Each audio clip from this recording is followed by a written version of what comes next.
In a coastal African kingdom long ago, there was a sacred tradition that no outsider was ever allowed to question.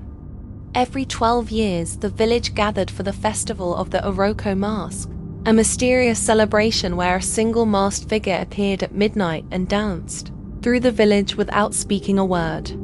No one knew who wore the mask, and no one was allowed to touch it. It was believed that the mask carried the spirit of protection for the entire land, and as long as it danced, the village would never face famine or war.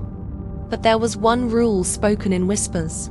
If the mask ever stops in front of your home, do not open your eyes. Most people followed it without question, except a young man named Kola, who had just returned from the city after years of education. He didn't believe in silence as law. He believed everything had an explanation. That year, he returned just before the festival. On the night of the celebration, drums thundered through the village. Fires burned bright. Elders chanted old songs. Then the OROKO Mask appeared. Tall, still, silent. It began to dance. The crowd bowed their heads as it moved from house to house. Kola watched from his window, curious, waiting. Then something strange happened. The mask stopped, right in front of his house.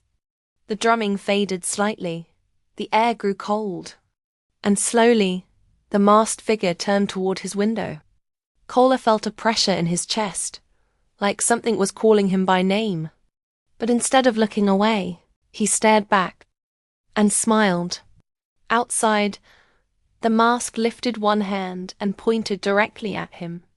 Then the drums stopped completely, and in the silence, someone whispered from inside the mask. "You were not meant to see me."